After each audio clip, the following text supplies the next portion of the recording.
Hello everyone. This is class 9 biology chapter 15 improvement in food resources. So as we all know, food supplies proteins, minerals, vitamins, carbohydrates and fats which we require for body development, growth and health. तो हम लोगों को पता है कि जो food है वो हम लोगों को ये सारे न्यूट्रिएंट्स प्रोवाइड करता है ताकि हमारा जो बॉडी डेवलपमेंट हो सके, ग्रोथ हो सके और हमारी जो हेल्थ है वो अच्छी रहे. We obtain most of this food from agriculture and animal husbandry. तो ये जो फूड है हम लोगों को एग्रीकल्चर से मिलता है यानी कि फार्मिंग से मिलता है और एनिमल हस्बैंड्री से यानी कि जो प्रोडक्ट्स हम लोगों को एनिमल से मिलते हैं वो होते हैं animal husbandry. For example milk, तो ये हमें काऊ से मिलता है, तो ये हमारा एनिमल हस्बैंड्री प्रोडक्ट. फिश, तो ये तो है ही एनिमल, तो ये एक एनिमल हस्बैंड्री प्रोडक्ट है. चिकन, ये भी एक एनिमल हस्बैंड्री प्रोडक्ट है. So, why to improve food production from agriculture and animal husbandry? हम लोगों को हमारा जो फूड प्रोडक्शन है उसको इंक्रीज क्यों करना है एग्रीकल्चर और एनिमल हस्बैंड्री के through. So we need to increase food production with the growing population. हमारा पॉपुलेशन भी ग्रो कर रहा है, तो हम लोगों को हमारा फूड प्रोडक्शन भी इंक्रीज करना पड़ेगा. नहीं तो फिर हम लोगों को ऐसे दिन देखने पड़ेंगे जहाँ पे हमारा जो फूड प्रोडक्शन है वो बहुत थोड़ा है लेकिन जो पॉपुलेशन है वो बहुत ज़्यादा है, तो वो इनफ नहीं रहेगा सबको खाने के लिए. So we can increase the land. ये भी ऑप्शन है कि हम लोग फूड प्रोडक्शन को इंक्रीज करने की जगह हम लोग लैंड को इंक्रीज कर लेंगे. So India is intensively cultivated, no scopes to increase the land area under cultivation. India का जो कल्टिवेशन में जितना भी लैंड है वो अच्छे से कल्टिवेटेड है, तो कोई भी स्कोप नहीं है कि हम लोग लैंड एरिया अंडर कल्टिवेशन को इंक्रीज कर सकें. तो हम लोगों को उसी सेम लैंड में प्रोडक्शन को इंक्रीज करना है. तो हम लोगों ने पहले पढ़ा था कि green revolution to increase production of food grains. हम लोगों ने ये इकोनॉमिक्स में पढ़ा था कि ये हुआ था ग्रीन रिवॉल्यूशन और white revolution for the better quality and easy availability of milk. तो जब ये दोनों रिवॉल्यूशंस हुए थे तो उसके रिजल्ट थे कि these revolutions led to the overuse of natural resources. There are more chances of causing damage to our natural resources. तो इन जो दोनों रिवॉल्यूशन है, ग्रीन रिवॉल्यूशन और वाइट रिवॉल्यूशन, इसका इफ़ेक्ट था कि इसने हमारे नेचुरल रिसोर्सेज को बहुत ज़्यादा ही यूज़ कर लिया था और इसकी वजह से हमारा जो नेचुरल रिसोर्सेज है वो बहुत डैमेज हुआ था. It is important to increase the food production without degrading the soil fertility and disturbing the balances maintaining it. हाँ, ये इम्पॉर्टेंट है कि हम लोगों को फूड प्रोडक्शन इंक्रीज करना है, बट हम लोगों को सॉइल फर्टिलिटी को ख़राब किए बिना और उसके जो भी बैलेंसेस है उसको डिस्टर्ब किए बिना हम लोगों को हमारा फूड प्रोडक्शन इंक्रीज करना है. So what is the solution of the problem malnutrition and hunger. तो बहुत सारे पीपल माल न्यूट्रिशन और हंगर से गुजरते, तो इनका इलाज क्या है, मतलब इनका सल्यूशन क्या है. So food security depends on both availability of food and access to it. तो अगर हमारा फूड अवेलेबल होगा और उसमें कोई एक्सेस होगा तो उसके अवेलेबल होने का फ़ायदा नहीं है, और अगर हमारे फूड को लोग एक्सेस करते लेकिन अगर वो अवेलेबल ही नहीं हुआ तो उसका भी कोई फ़ायदा नहीं है. तो दोनों जो फूड सिक्योरिटी है वो दोनों पे डिपेंड करती है. The majority of the population depends on agriculture for their livelihood. तो जितने भी पॉपुलेशन है ना उसमें से ज़्यादा लोग एग्रीकल्चर पे डिपेंड है अपनी लिवलीहुड के लिए. तो फार्मर्स लोग डिपेंडेंट होते हैं, फार्म लेबरर्स डिपेंड होते हैं. So if we increase the income of the farmers and farm labourers, so it can be a combat to the problem of hunger. तो अगर हम लोग फार्मर या फार्म लेबरर की जो इनकम है, जो सैलरी है, उसको अगर हम लोग इंक्रीज कर दें तो ये एक सल्यूशन हो जाएगा हंगर और माल न्यूट्रिशन की प्रॉब्लम को. तो ये कैसे होगा सल्यूशन? तो जब उनके पास पैसे आएंगे तो they will be able to access the food. उनको फूड खाने के पैसे मिलेंगे तो वो लोग खा सकेंगे food. So this is the way the malnutrition and hunger problem can be solve. सो अब हम लोग प्लांट्स को नर्चर करते हैं, उगाते हैं, पर उसके बदले में प्लांट्स हमें क्या देता है. So we get we get carbohydrates, proteins, fats, vitamin and minerals. हम लोगों को ये 5 न्यूट्रिएंट्स मिलते हैं प्लांट्स से। सो ये जो कार्बोहाइड्रेट्स, प्रोटीन्स और फैट्स है, ये एनर्जी रिक्वायरमेंट फूड्स होते हैं। इसमें हम लोगों को सबसे ज़्यादा एनर्जी मिलती है। सो कार्बोहाइड्रेट्स हम लोगों को वीट, राइस, मेज, बाकी जो सीरियल्स होते हैं वो हम लोगों को कार्बोहाइड्रेट से मिलते हैं। हम लोग ग्राम्स, पीस, लेंटिल पीस और पल्सेस जितने भी होते हैं वो हम लोगों को प्रोटीन के फॉर्म में मिलते हैं। और जो भी कैस्टर्ड ऑयल होता है, मस्टर्ड ऑयल होता है और जितने भी ऑयल्स होते हैं वो हम लोगों को फैट के रूप में मिलते हैं। विटामिन्स और मिनरल्स हम लोगों को वेजिटेबल्स और फ्रूट्स में मिलते हैं। सो हम लोगों को ऐसे न्यूट्रिएंट्स मिलते हैं प्लांट्स के through.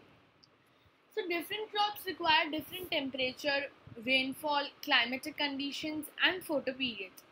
Photoperiods are related to the duration of the sunlight. Plants need sunlight for their further development and for photosynthesis. So हम लोगों को ये पता है कि अलग अलग जो क्रॉप्स होती है, अलग अलग क्रॉप्स को अलग अलग टेम्परेचर चाहिए होता है, अलग अलग रेनफॉल चाहिए होता है। किसी को हाई चाहिए, किसी को लो रेनफॉल चाहिए। सबके अलग अलग क्लाइमेटिक कंडीशंस होते हैं और फोटो पीरियड्स होते हैं। तो अब ये फोटो पीरियड्स क्या होते हैं? फोटो पीरियड्स सनलाइट के ड्यूरेशन को बोलते हैं। तो जैसे कि अगर पहले थोड़ी देर के लिए सनलाइट आया तो it was a photo period, हम लोग उसको फोटो पीरियड्स कहते हैं। So plants need sunlight for their further development and for photosynthesis. So plants को तो सनलाइट चाहिए ही, फोटोसिंथेसिस खाना बनाने के लिए उनको सनलाइट चाहिए, उनको उगने के लिए मतलब उनको बड़ा होने के लिए भी सनलाइट चाहिए। सो प्लांट्स को सनलाइट हर टाइम पे चाहिए ही होता है। अब हम पढ़ेंगे difference between kharif season and rabi season. So kharif season it occurs from June to October in rainy season. जो खारिफ सीजन होता है वो जून टू अक्टूबर में अकर होता है रेनी सीजन में। और राबी सीजन नवंबर टू अप्रैल में अकर होता है विंटर सीजन में। खारिफ सीजन में paddy, soybean, pigeon pea, maize, cotton, green gram and black gram are crops harvested in kharif season. So ये जो क्रॉप्स है जैसे कि पैडी, सोयाबीन, पिजन पी, मेज और ये सारे वो खारिफ सीजन में उगाए जाते हैं। Whereas wheat, gram, peas, mustard, oat, barley, potato, sunflower, coriander and linseed are the crops harvested in rabi season. So ये जितने भी वीट, ग्राम, पीस, ये जितने भी क्रॉप्स होते हैं वो हम लोग राबी सीजन में उगाते हैं। सो ये ना एक कॉमन क्वेश्चन है जो मोस्ट ऑफ द एग्जाम्स में पूछा ही जाता है। सो इसको अच्छे से याद रखना। अब हम पढ़ेंगे कि एक इंडिया में ना there has been a 4 times increase in the production of food grains from 1952 to 2010 with only 25% in increase 25% increase in the cultivable land area। तो इंडिया में क्या हुआ था कि सिर्फ 25% का है ना लैंड एरिया ज़्यादा हो गया था। मतलब जितना भी कल्टिवेबल लैंड होता है उसमें 25% और ऐड हो गया था। तो इस 25% की वजह से हमारा पहले जितना प्रोडक्शन होता था ना अब उससे 4 गुना ज़्यादा प्रोडक्शन होने लग गया सिर्फ 25% से। और ये हुआ था 1952 टू 2010 में। सो ये कॉमन क्वेश्चन है। एग्जाम में उसको 2 तरीके से पूछा जा सकता है कि in which year there has been a 4 times increase in the production of food grains from dash to dash with only 25% increase in the cultivable land area। एक पहला तो ये क्वेश्चन होता है और दूसरा होता है there has been a 4 times increase in the production of food grains from 1952 to 2010 with only dash percent increase in the cultivable land area। So it's a very main point। So अब हम पढ़ेंगे कि production of crops include 3 things। So जब भी crops का production होता है उसमें 3 चीज़ें मेन होती है। एक तो होता है क्रॉप वेराइटी इम्प्रूवमेंट, मतलब क्रॉप के सीड्स के वेराइटी उसको चूज़ करना और फिर उसको सही तरीके से उगाना। फिर क्रॉप प्रोडक्शन इम्प्रूवमेंट, वो उग जाए तो उसको अच्छे से प्रोडक्शन करना, उसका अच्छे से इरिगेशन करना, फर्टिलाइजर्स, मैन्योर, वो सब।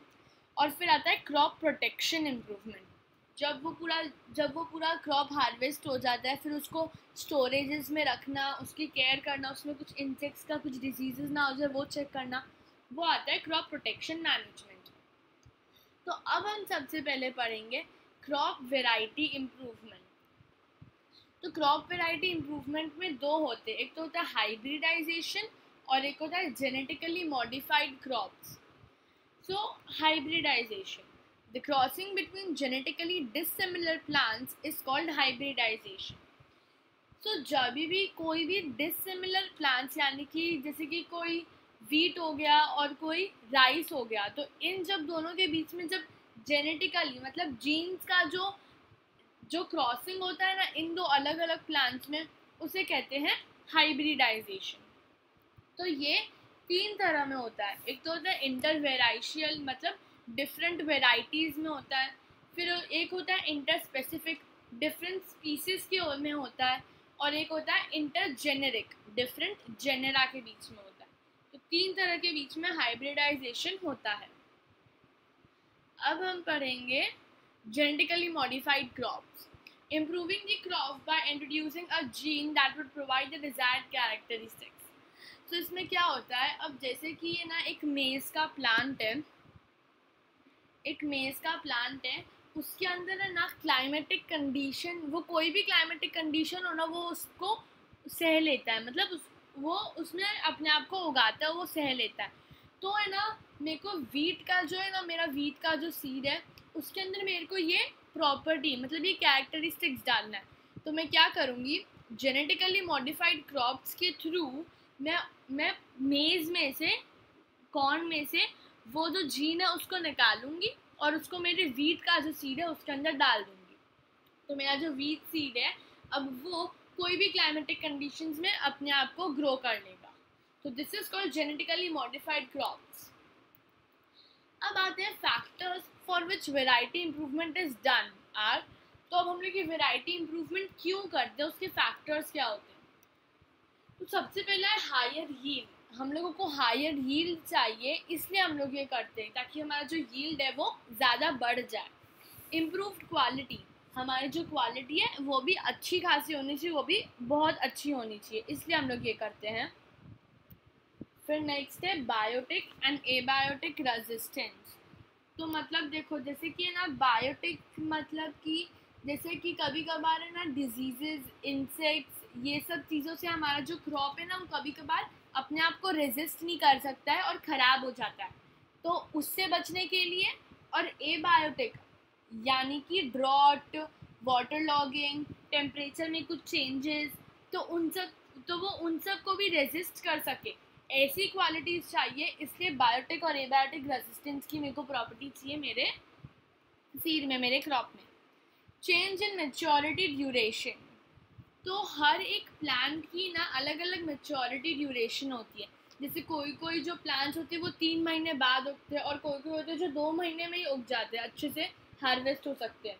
तो मैं चाहती हूँ कि मेरा जो प्लांट है ना वो जल्दी उग सके ताकि मैं उसका जो प्रोडक्शन है वो भी जल्दी करके और पैसे कमा सकूँ। तो मैच्योरिटी ड्यूरेशन को चेंज करना। वाइडर अडेप्टेबिलिटी, तो अगर वो कोई भी एनवायरनमेंट में अपने आप को अडेप्ट कर सके, गर्मी हो तो भी अपने आप को अडेप्ट कर सके, ठंडी में भी, फिर डेजर्ट का कोई क्लाइमेट हो उसमें भी, तो वो होता है वाइडर अडेप्टेबिलिटी, ताकि रेनी सीजन में भी, विंटर सीजन में भी, हर सीजन में अपने आप को अडेप्ट कर सके, मतलब उस टेम्परेचर को कंट्रोल कर सके। डिज़ायरेबल एग्रोनॉमिक कैरेक्टरिस्टिक्स, तो ये तब होता है जब हम लोगों को हमारे मतलब जैसे कि मैंने एग्जांपल दिया था कि वो क्रॉप्स का, मेज़ का और वीट का, तो जब मैं चाहती हूँ कि जैसे कि कभी कभार होता है कि जो मैं चाहती हूँ ना वो कैरेक्टरिस्टिक्स ही इसमें हो, इसमें ज़्यादा वाइडर अडेप्टेबिलिटी मुझे नहीं चाहिए, लेकिन इसका मैच्योरिटी ड्यूरेशन कम होना चाहिए, बायोटिक और एबायोटिक रेजिस्टेंस ज़्यादा होना चाहिए। तो वो हो गया कि जो जीन्स मैं चाहूँगी वो उस सीड में आ जाए, तो वो होता है डिज़ायरेबल एग्रोनॉमिक कैरेक्टरिस्टिक्स। अब हम पढ़ेंगे क्रॉप प्रोडक्शन इम्प्रूवमेंट। हम लोगों ने पहले पढ़ा क्रॉप वेराइटी इम्प्रूवमेंट, अब हम पढ़ेंगे क्रॉप प्रोडक्शन इम्प्रूवमेंट। तो न्यूट्रिएंट मैनेजमेंट, इरिगेशन और क्रॉपिंग पैटर्न, इन 3 चीज़ों से होता है क्रॉप प्रोडक्शन इम्प्रूवमेंट। सबसे पहला है nutrient management. Nutrients are essential for the psychological processes of plants like reproduction, growth, resistance to diseases, increase of yield etcetera. तो इसके फिजियोलॉजिकल प्रोसेसेस के लिए इसका जो न्यूट्रिएंट्स है वो एसेंशियल है, बहुत बहुत ज़्यादा ज़रूरी होते हैं इसको। तो जो क्रॉप्स होते हैं ना, उसको 3 सोर्सेज से उसके न्यूट्रिएंट्स मिलते हैं। पहले तो जो जो क्रॉप्स होते हैं ना, उनको 16 न्यूट्रिएंट्स मिलते हैं। 16 न्यूट्रिएंट्स मिलते हैं। तो कहाँ से मिलते हैं? 3 जगहों से उनको 16 न्यूट्रिएंट्स मिलते हैं। सबसे पहला है एयर। तो एयर में कार्बन डाइऑक्साइड होती है, तो कार्बन डाइऑक्साइड में हमें कार्बन भी मिल जाता है और ऑक्सीजन भी मिल जाता है। तो हमारे कार्बन भी मिल जाता है और ऑक्सीजन भी मिल जाता है। तो हमारे जो दो न्यूट्रिएंट्स है वो एयर से मिल गए हमें। फिर आता है वाटर। तो जब इरिगेशन के थ्रू वाटर भी देते हैं हम लोग उनको, तो वाटर में हाइड्रोजन भी होता है और ऑक्सीजन भी होता है। तो ऑक्सीजन तो पहले ही आ चुका है, तो मतलब ये 3 हो गए। अब आता है सॉइल। तो ये सॉइल से ना 2 तरह के न्यूट्रिएंट्स प्रोवाइड करता है। एक तो होता है मैक्रो न्यूट्रिएंट्स और दूसरा होता है माइक्रो न्यूट्रिएंट्स। तो मैक्रो न्यूट्रिएंट्स वो न्यूट्रिएंट्स होता है जो क्रॉप को बहुत ज़्यादा अमाउंट में चाहिए होता है, जैसे nitrogen, potassium, phosphorus, calcium, magnesium and sulphur. ये जो 1 2 3 4 5 6, ये जो 6 न्यूट्रिएंट्स है ना, वो क्रॉप को बहुत ज़्यादा अमाउंट में चाहिए होती है, इसलिए इसको बोलते हैं मैक्रो न्यूट्रिएंट्स। मैक्रो यानी कि ज़्यादा, तो मैक्रो न्यूट्रिएंट्स कहते हैं इनको।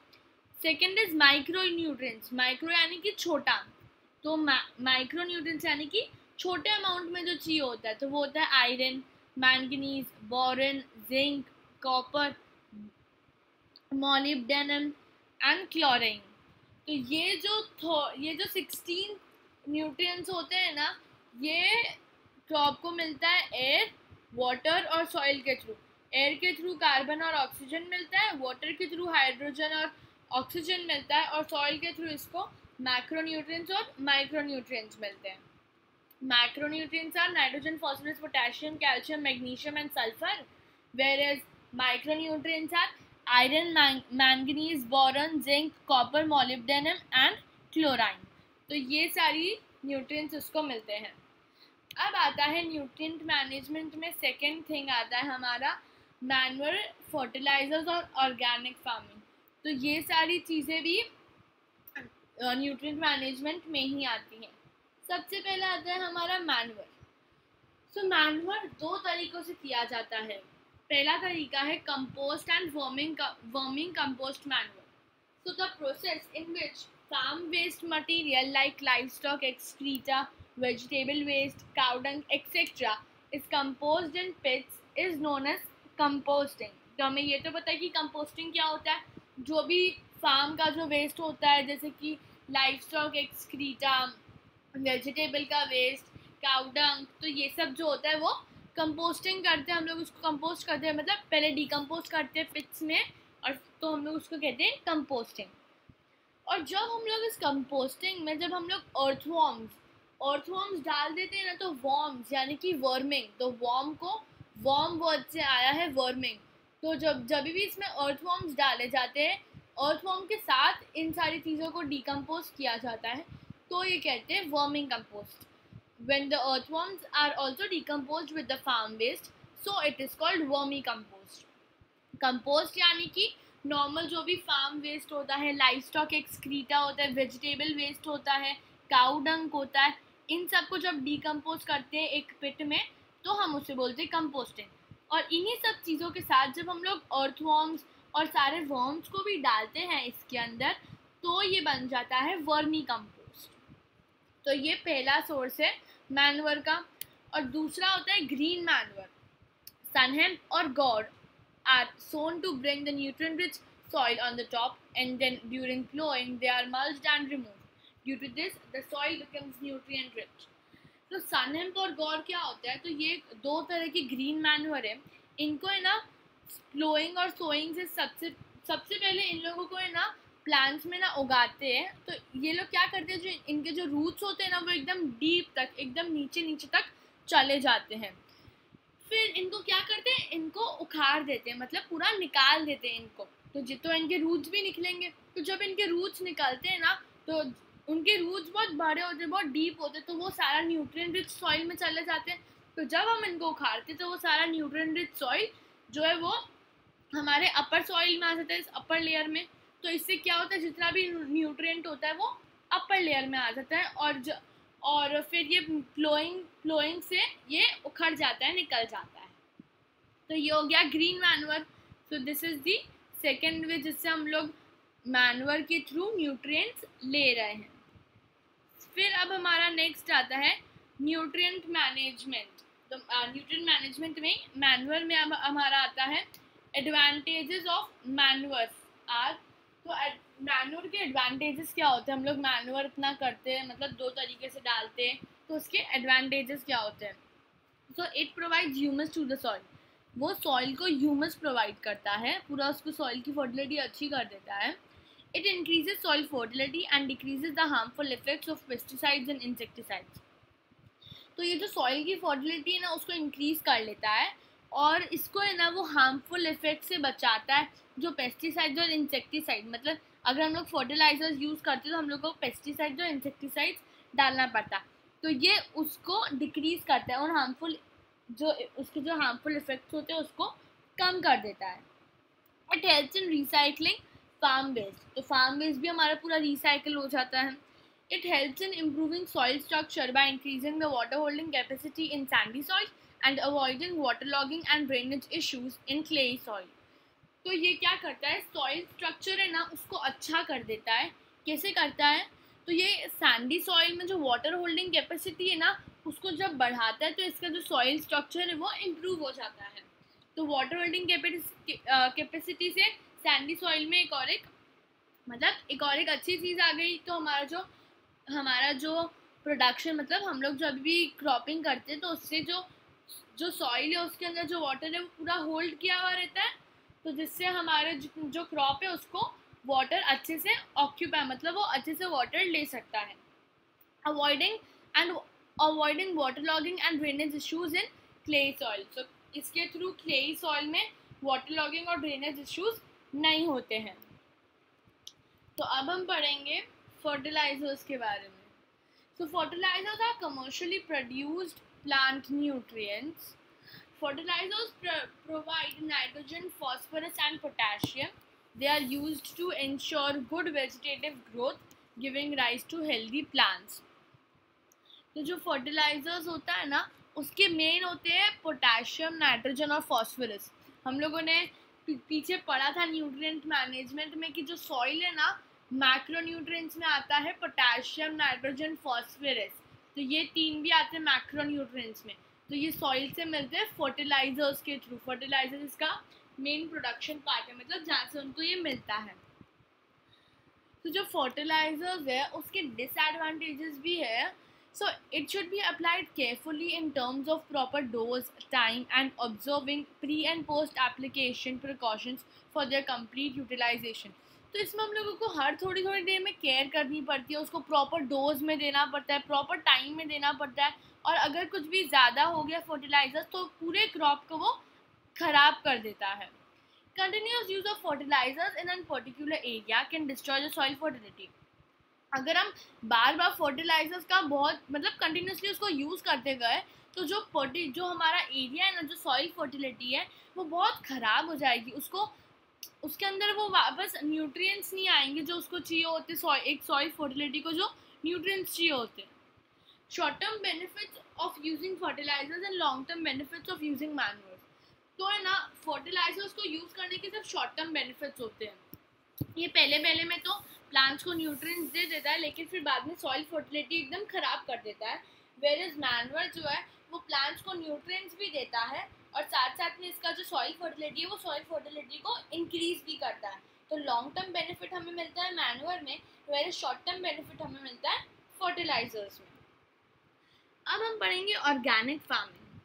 सो in this farming there is minimal or no use of chemicals as fertilizers insecticides, etc.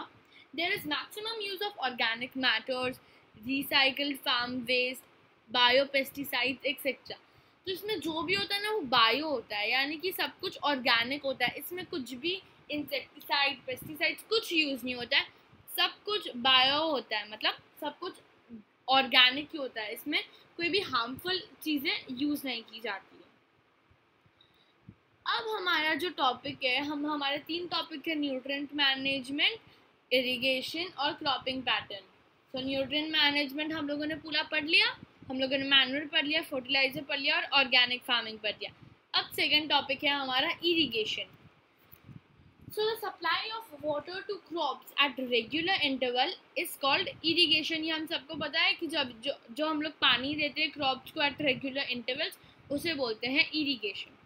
तो इरिगेशन बहुत सारे तरीक़ों से किया जाता है. पहला तरीका तो है डग वेल्स और ट्यूब वेल्स के through. So water is collected from water bearing strata. तो ये मतलब डग वेल यानी कि कुआं हो गया, वहाँ से हम लोग वाटर कलेक्ट करते हैं और फिर हमारे प्लांट्स को दे देते हैं. और ट्यूब वेल्स तो tap water from the deeper strata. तो जब मतलब अंदर के जो वाटर ग्राउंड का जो पानी होता है हम लोग उसको यूज़ करते हैं और फिर उससे हम लोग हमारे जो भी क्रॉप्स और प्लांट्स होते हैं उसको इरिगेट करते हैं.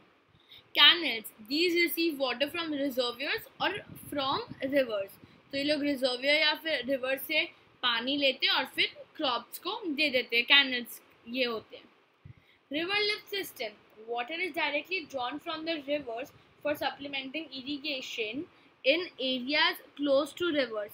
तो रिवर लिफ्ट सिस्टम क्या होता है, ये लोग है ना रिवर्स से पानी लेते हैं जिससे वो लोग इरिगेशन करते हैं. तो ये क्लोज एरिया में ही होता है. अगर आपके आजू बाजू कहीं पे रिवर्स हो तो आप वहाँ से रिवर्स में से पानी उठाओ और फिर अपने जो जितना भी क्रॉप एरिया, लैंड एरिया है उसको आप इरिगेट करो. तो वो हो गया हमारा रिवर लिफ्ट सिस्टम. और चौथा है tanks. These are small reservoirs which intercept and store the run off smaller catchment area. तो टैंकर्स तो आपने देखे ही होंगे. तो उसके अंदर पानी रहता है और उसके अंदर नीचे पाइप होते हैं जिसके थ्रू आप इरिगेशन कर सकते हो. तो ये थे 4 मेथड जिसके थ्रू इरिगेशन किया जाता है. एक और एक मेथड होता है रेन. बट इंडिया में जो रेन है ना वो इतना अच्छा नहीं होता है. वो कभी कभार होता है, कभी नहीं होता है. मतलब उसका जो रेन है ना हम लोग उस पर इतना भरोसा नहीं कर सकते कि इस बार तो ये होगा और अच्छे से ही होगा. कभी कभार बहुत धीरा ही, मतलब बहुत कम रेनफॉल होती है. तो इसके सिर्फ ये 4 मेन होते हैं जिससे हम लोगों को इरिगेशन मिलता है. अब हम पढ़ेंगे क्रॉपिंग पैटर्न. थर्ड टॉपिक है हमारा क्रॉपिंग पैटर्न. सो क्रॉपिंग पैटर्न में सबसे पहला आता है mixed cropping. So mixed cropping is growing 2 or more crops simultaneously on the same piece of land. For example, wheat and gram, sorghum and pigeon pea और groundnut and sunflower. तो जब आप कोई भी 2 क्रॉप्स को एक ही लैंड पे आप जब उगाते हो ना मिक्स करके, तो वो हो गया हमारा मिक्स्ड क्रॉपिंग. तो अब आप जैसे इसमें देख सकते हो, इसमें कहीं पे सॉर्गम के जो सीड्स है उसको उगाया गया है, वेरस कहीं पे भी पिजन पी के सीड्स को उगाया गया. तो इससे होता क्या है, हमारा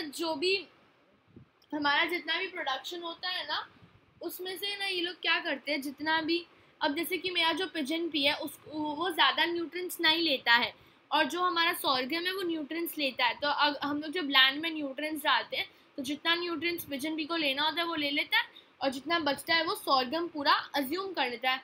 तो इससे क्या होता है, हमारा जितना भी न्यूट्रिएंट्स है वो वेस्ट नहीं जाता है. अब जो है हमारा सेकेंड टॉपिक है, सेकेंड पॉइंट है intercropping. Intercropping is growing 2 or more crops simultaneously on the same field in a definite pattern. For example, soyabean and maize, bajra and lobia.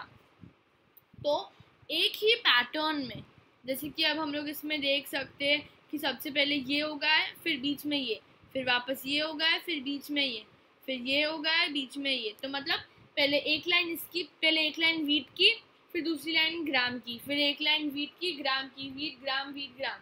जैसे इसमें सबसे पहले इसकी सारी लाइन, फिर दूसरी वाली की सारी लाइन, फिर इसकी, फिर इसकी, एक एक करके मतलब सबकी अलग अलग लाइंस है। तो इससे होता क्या है, अब अगर इस लाइन, ये जो क्रॉप है ना, ये जो क्रॉप है उसके अंदर डिजीजेस पड़ गए, तो ये क्रॉप और ये क्रॉप है, उन लोग के जो न्यूट्रिएंट्स मैनेजमेंट होते हैं, इनके जो क्या कहते हैं जीन्स होते हैं, इनके जितना भी रेजिस्टेंस पावर होता है वो सेम तो नहीं होगा, इसका डिफरेंट होगा और इसका डिफरेंट होगा। तो अगर इसको क्या कहते हैं डिजीजेस कुछ हो गया ना, तो सिर्फ इतने को ही होगा, ये आगे फैलेगा नहीं। तो इसका जो एक एडवांटेज है वो ये होता है। So next, this ensures maximum utilization of the nutrient supplied and also prevents pests and diseases from spreading to all the plants belonging to one crop in a field. This way, both the crops can give better returns. तो हम लोगों ने पढ़ा कि nutrients पूरा ले लेता है और जो प्लांट और जो डिजीज है वो स्प्रेड नहीं होता है, ताकि इससे हमारा जो दोनों क्रॉप्स है वो अच्छा, हमारा जो रिटर्न है वो अच्छा देते हैं। Next comes crop rotation. So the growing of different crops on a piece of land in a pre-planned succession is called crop rotation. तो मतलब हम लोगों ने पहले से ही प्लान कर दिया है कि हम लोग सबसे पहले वीट का उगाएंगे, फिर नेक्स्ट हम लोग ग्राम को, फिर पिजन की को, फिर सोयाबीन को। तो जब हम लोग इसे पूरा प्री प्लान कर देते फिर हम लोग उसको उगाते हैं, तो वो होता है हमारा क्रॉप रोटेशन। सो अब हम पढ़ेंगे वीड्स। तो क्रॉप प्रोटेक्शन मैनेजमेंट आ गया हमारा, तो इसमें सबसे पहला आता है हमारा weeds. So the weeds are the unwanted plants in the cultivated field, for example xanthium, parthenium, cyperus rotundus, ये सब होते हैं वीड्स, जो मतलब ये अनवांटेड चीज़ें होती है जो प्लांट्स के साथ अपने आप उग जाते हैं। इसके लिए हम लोग कुछ कर नहीं सकते, लेकिन हाँ इसके प्रिवेंटिव मेजर्स होते हैं। इसको उगाने के लिए हम लोग कुछ नहीं कर सकते, लेकिन इसके प्रिवेंटिव मेजर्स होते हैं। We can remove weeds through mechanical method. एक तो हम लोग हाथ से भी इसको निकाल सकते हैं, इन सब वीड्स को हाथ से भी निकाल सकते हैं, या फिर proper bed time preparations, timely sowing of crops, intercropping and crop rotation helps in weed control. तो जब इंटरक्रॉपिंग होता है या फिर क्रॉप रोटेशन होता है, तो इससे क्या होता है, जो वीड्स हैं ना वो कंट्रोल में आ जाते हैं, वो ज़्यादा उगते नहीं है, वो अपने आप बंद हो जाते हैं, कम हो जाते हैं। नेक्स्ट है पेस्ट, इंसेक्ट पेस्ट। तो इंसेक्ट पेस्ट का जो अटैक होता है ना, तो वो they cut the root stem and leaf. तो वो लोग है ना रूट स्टेम और लीफ को कट कर देते हैं और फिर वो लोग अटैक करते हैं। तो हम लोग है ना जैसे कि इस पिक्चर में देख सकते हैं, ये जो पूरा जगह है ना वो सब ने पेस्ट ने अटैक करके पूरा एरिया खराब कर दिया। They suck the cell sap from various parts of the plant. वो लोग जो सेल सैप होते हैं ना उसको सक कर लेते हैं, मतलब प्लांट्स के अलग अलग जगहों से लोग सक कर लेते हैं उन सब अच्छे मतलब ये लाइक न्यूट्रिएंट होता है प्लांट के लिए, एसेंशियल होता है ये सब चीज़ें प्लांट्स के लिए। They bore into stem and fruits, मतलब वो स्टेम और फ्रूट्स में भी घुस के वो लोग अटैक करते हैं। तो ये पूरा जितना भी लैंड है ये पूरा ख़राब हो गया था इसके वजह से, तो इसकी वजह से बहुत नुकसान होता है इस पेस्ट के वजह से। सो अब इसके प्रिवेंटिव मेजर्स क्या होते हैं। Fields are ploughed deeply in summers to destroy weeds and pest. तो समर में क्या होता है, जो वीड्स होते हैं ना उसको एकदम जो क्रॉप्स होते हैं ना उसको एकदम डीपली, एकदम अंदर ही अंदर उगाए जाते हैं। इससे क्या होता है, जब भी वीड्स उगते हैं ना तो वो भी अंदर ही अंदर उगते हैं, तो वो अपने आप ही वीड्स और पेस्ट अपने आप ही डिस्ट्रॉय हो जाते हैं। तो ये समर की सीजन में बहुत अच्छे से होता है। थर्ड हमारा पॉइंट है क्रॉप प्रोटेक्शन मैनेजमेंट में डिसीजेस है। तो diseases in plants are caused by pathogens such as bacteria, fungi and virus. These pathogens can be present in and transmitted through the soil, water and air. तो ये जो disease है ना वो मतलब एक pathogen these are the bacterias और viruses के थ्रू होती है। तो ये एयर में भी ट्रांसमिटेड होते हैं, ये एयर में भी प्रेजेंट हो सकते हैं, और ये सॉइल, वाटर और एयर इन तीन चीज़ों से ये ट्रांसमिटेड होते हैं, मतलब इन तीन चीज़ों से ये फैल सकते हैं। इनके प्रिवेंटिव मेजर्स, so इनके these include use of pesticides, which include herbicides, insecticides and fungicides. These chemicals are sprayed on plants or used for treating seeds and soil. तो pesticides, herbicides, insecticides और fungicides, इससे ये जो diseases है वो निकल सकते हैं, मतलब इससे वो ये जो diseases है वो खराब नहीं होता है, वो निकल जाता है. ये सब किया गया है, यूज्ड है. अब हमारा आता है storage of grains. Loss of grains while storing happens because of biotic and abiotic effects. तो कभी कभार क्या होता है, वो है ना, स्टोर भी किया जाता है ना, तो भी इसमें बायोटिक या एबायोटिक के मेजर्स से उसके अंदर फिर भी मतलब डिजीजेस आ जाते हैं. तो वो बायोटिक के इफेक्ट्स के through insects, rodents, fungi, might, bacteria, तो इन सब के थ्रू बायोटिक इफेक्ट से ये लोग हार्म करते हैं हमारे क्रॉप्स को. और एबायोटिक इफेक्ट से जब टेम्परेचर चेंज हो जाता है या फिर मॉइस्चर ऊपर नीचे हो जाता है, तो तब ये एबायोटिक इफेक्ट्स होते हैं. ये जो इफेक्ट्स होते हैं वो क्या करते हैं, तो ये जो इफेक्ट्स होते हैं वो डिग्रेडेशन इन क्वालिटी खराब कर देते हैं. लॉस इन वेट भी कम हो जाता है, ये लोग ही सारा खा जाते हैं. पुअर जर्मिनेबिलिटी मतलब उसकी जो जर्मिनेबिलिटी है वो खराब हो जाती है एकदम. डिसकलरेशन ऑफ प्रोड्यूस, उसका पूरा कलर चला जाता है, जितना भी प्रोडक्शन होता है उसका कलर चला जाता है. तो इन सब चीज़ें से क्या होता है, इन सब चीज़ें से all leading to poor marketability. तो इन सारी चीज़ों से जो मार्केटेबिलिटी है वो बहुत कम हो जाती है. तो अब हम देखेंगे प्रिवेंटिव मेजर्स. अब इसके क्या होते हैं. So strict cleaning of the produce before storage. तो स्टोरेज करने से पहले इसका जो क्लीनिंग है वो एकदम अच्छे से हो जाना चाहिए. Proper drying of the produce in sunlight and then in shade.